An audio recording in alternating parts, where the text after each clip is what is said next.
En las sombras de la Sierra de Jalisco, donde el viento parece susurrar secretos que nadie se atreve a repetir, se ha llevado a cabo uno de los operativos más extraños y perturbadores de la historia reciente de México. No fue una persecución a alta velocidad ni un enfrentamiento a campo abierto. Bajo las órdenes directas de Omar García Harfuch, el actual zar de la seguridad, un equipo de élite de la Guardia Nacional y Fuerzas Especiales se adentró en una propiedad privada que, según los mapas oficiales, no debería existir. El objetivo, una estructura que los lugareños llaman el Panteón del Rey, la supuesta tumba de oro de Nemesio Oseguera Cervantes, alias El Mencho. En este primer bloque, desglosaremos la frialdad con la que se planeó este cateo y por qué Harfuch decidió profanar el santuario del hombre más buscado del mundo. Durante años, se ha especulado sobre la muerte de El Mencho. Los rumores de una insuficiencia renal crónica han alimentado la leyenda de su fallecimiento en la clandestinidad. Sin embargo, la inteligencia mexicana recibió un soplo que no podía ignorar: la ubicación exacta de un mausoleo oculto bajo una colina artificial, una construcción que desafía cualquier lógica de discreción. Harfuch, conocido por su enfoque analítico y su mano de hierro, no buscaba un cuerpo, buscaba la verdad. Al llegar al sitio, las fuerzas de seguridad no encontraron resistencia armada, algo que en sí mismo era una señal de alarma. El silencio en el lugar era absoluto, un silencio que solo rodea a los lugares que han sido abandonados con un propósito oscuro. La entrada a la tumba fue forzada con equipo hidráulico de última generación. Lo que encontraron dentro dejó sin aliento incluso a los agentes más veteranos. No era una cripta común, era una bóveda acorazada recubierta interiormente con láminas de oro de 24 quilates. La luz de las linternas tácticas rebotaba en las paredes, iluminando un espacio que parecía más un templo egipcio que la morada de un narcotraficante del siglo XXI. En el centro, un sarcófago de mármol negro con incrustaciones de plata esperaba ser abierto. Harfuch, presente en el sitio según informes filtrados, supervisó cada movimiento. El ambiente estaba cargado de una electricidad estática que presagiaba un descubrimiento inminente. Pero, ¿por qué gastar millones en una tumba de oro si el líder sigue vivo? ¿O es acaso este monumento la prueba final de su caída? El operativo no se detuvo en la superficie. Los expertos en balística y criminalística comenzaron a desmantelar la estructura, buscando compartimentos ocultos. Harfuch sabía que en el mundo del crimen organizado, nada es lo que parece.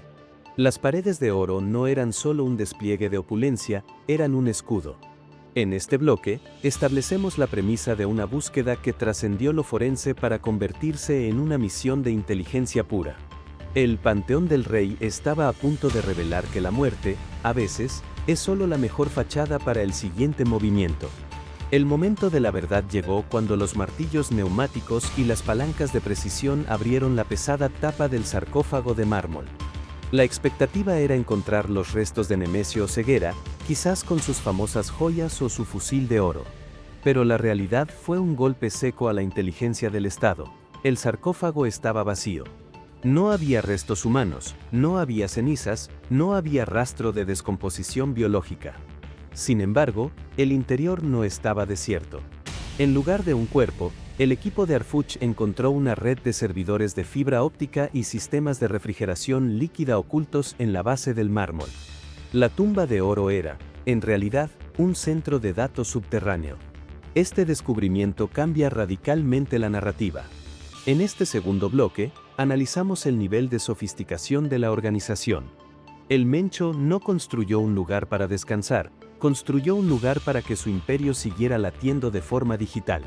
La opulencia del oro exterior servía para desviar la atención, mientras que el interior albergaba la memoria del cártel.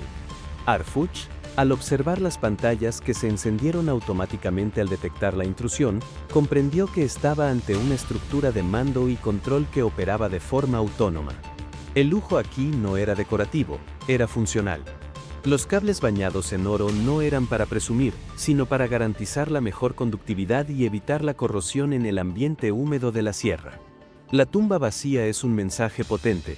Sugiere que el Mencho ha trascendido la figura del capo físico para convertirse en un ente digital o, al menos, que su muerte fue un simulacro perfectamente orquestado para operar desde las sombras más profundas de la red. Los peritos informáticos de la Agencia de Investigación Criminal comenzaron de inmediato el espejeo de los servidores. Cada bit de información encontrado ahí valía más que todas las toneladas de oro de las paredes.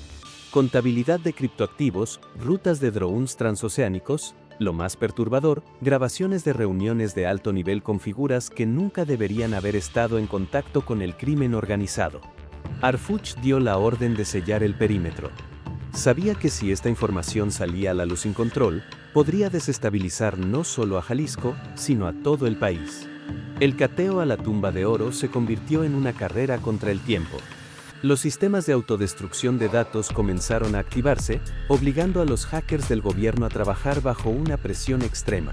En este bloque, el suspenso se eleva. La tumba no era el final de un hombre, sino el nacimiento de una nueva forma de criminalidad que el Estado apenas empieza a comprender. El vacío del sarcófago gritaba una pregunta: si el rey no está muerto, ¿dónde está el trono? Mientras los informáticos luchaban contra los firewalls del cártel, un equipo de especialistas en materiales preciosos hizo un hallazgo físico que Harfuch no esperaba. En la parte posterior de una de las láminas de oro que recubrían la bóveda, se encontró una inscripción grabada con láser, casi invisible al ojo humano. No era un mensaje de despedida ni una amenaza. Era una serie de coordenadas geográficas y un código alfanumérico que no correspondía a ninguna base de datos conocida. Pero había algo más, una pequeña ampolleta de cristal incrustada en el metal, que contenía una muestra de cabello y un rastro de fluido sintético. Esta es la pista que lo cambia todo. En este tercer bloque, entramos en el terreno de la ciencia forense de vanguardia. Harfuch ordenó el traslado inmediato de la ampolleta a un laboratorio secreto en la Ciudad de México. Los resultados preliminares arrojaron una bomba informativa. El ADN del cabello pertenecía efectivamente a Nemesio Oseguera, pero el fluido sintético era un compuesto utilizado en tratamientos de soporte vital avanzado y preservación criogénica.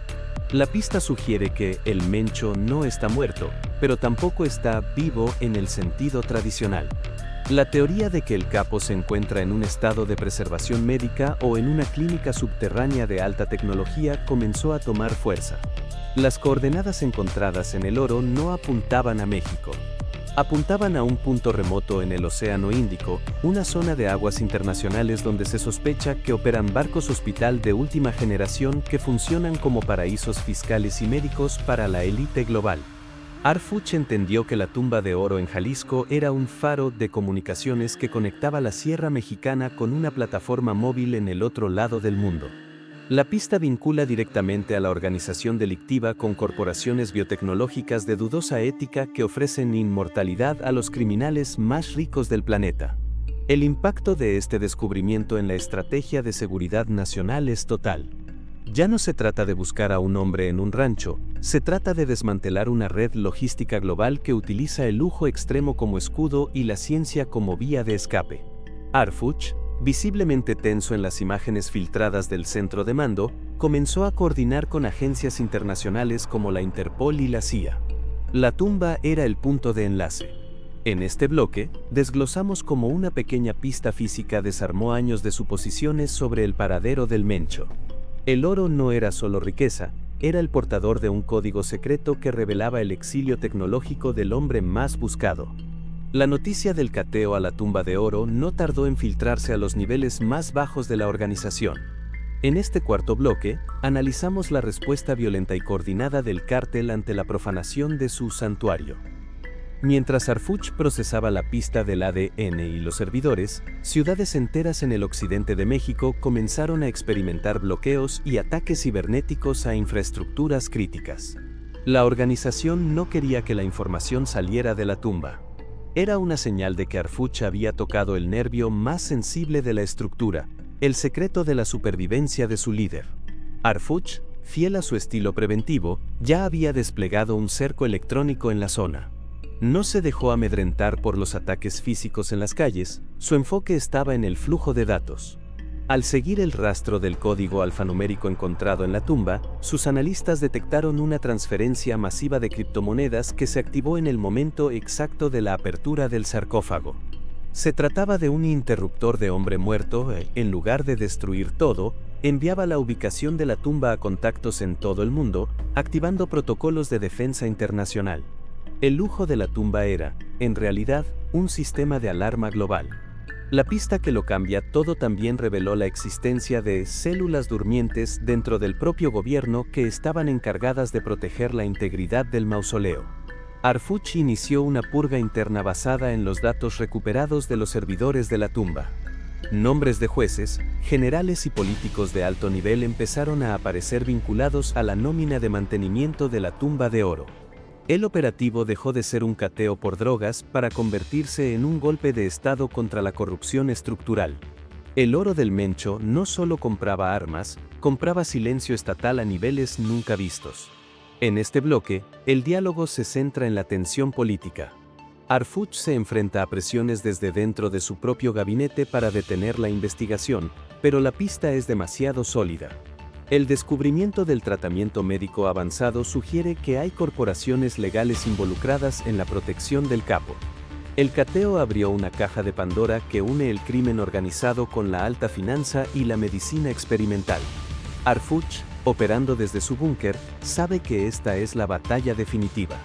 La tumba de oro fue el anzuelo, y ahora el Estado está tirando de un hilo que llega hasta las esferas más oscuras del poder global. En el bloque final de nuestra investigación, nos enfrentamos a la realidad de lo que significa este descubrimiento para el futuro de México en 2026. Los servidores de la tumba de oro han revelado la ubicación de laboratorios de fentanilo sintético de tercera generación y rutas comerciales que pasan por puertos que se consideraban limpios. Pero lo más importante es que la pista del ADN ha confirmado que el liderazgo criminal ha mutado. Arfuch ha entregado un expediente al Ejecutivo que sugiere que el combate al narcotráfico ya no puede ser solo territorial, tiene que ser digital y biotecnológico. La tumba de oro ha sido desmantelada pieza por pieza. El oro ha sido confiscado por el Banco de México, pero su valor monetario es insignificante comparado con la inteligencia extraída. Se ha emitido una ficha roja de Interpol basada en los datos médicos encontrados, centrando la búsqueda en instalaciones clínicas de alta seguridad en países sin tratado de extradición. Arfuch ha demostrado que, para vencer a estas organizaciones, hay que entrar en sus lugares más sagrados y desmitificar su poder. La tumba vacía no es una derrota para el gobierno, es la prueba de que el enemigo ha huido por miedo al avance de la ley. La pista que lo cambia todo ha generado una nueva doctrina de seguridad. Se están creando unidades especializadas en arqueología criminal para buscar otras estructuras similares en el país. Se sospecha que otros capos han construido sus propios centros de datos disfrazados de mausoleos de lujo. El lujo extremo, una vez más, se revela como la mejor cortina de humo. Pero ahora que el código ha sido descifrado por el equipo de Arfuch, el velo se ha caído. La vida de estos criminales en 2026 es una de constante fuga tecnológica, donde ni siquiera el oro de sus tumbas puede ocultar su rastro para siempre. Concluimos este bloque analizando la figura de Omar García Arfuch. Este operativo lo ha posicionado como el arquitecto de una nueva era de justicia. Al catear la tumba de oro y encontrar la pista que desmiente la muerte del Mencho, ha dado un golpe de autoridad que resuena en todo el mundo. El mensaje es claro. No importa cuánto oro uses para enterrar tus secretos, el Estado encontrará la llave. La investigación continúa, y las coordenadas en el Océano Índico son ahora el nuevo objetivo. El juego ha cambiado, las reglas han sido reescritas y la verdad está más cerca que nunca de salir a la luz pública. En definitiva, el cateo liderado por Omar García Arfuch a la tumba de oro de El Mencho no solo fue un golpe a la riqueza de un imperio, sino la demolición de un mito. Al descubrir que el sarcófago estaba vacío y que el lujo extremo ocultaba un centro de mando digital, las autoridades mexicanas han entrado en una nueva fase de combate al crimen organizado. La pista del ADN y los fluidos médicos de preservación sugieren que la búsqueda de Nemesio Oseguera Cervantes ha pasado de las sierras de Jalisco a los laboratorios y paraísos médicos del mundo. Este hallazgo lo cambia todo porque revela que los capos de hoy no buscan solo territorio, sino inmortalidad técnica y protección cibernética. Harfuch ha abierto una puerta que no podrá cerrarse, demostrando que detrás de cada pared de oro hay una verdad esperando ser descifrada. La batalla por la seguridad de México ha subido de nivel, y el mundo observa atento el siguiente movimiento de esta partida de ajedrez geopolítico. Si te ha gustado este video, ayúdanos a difundirlo con tus familiares y amigos. Suscríbete, dale a la campana y comenta. Nos vemos en el próximo video.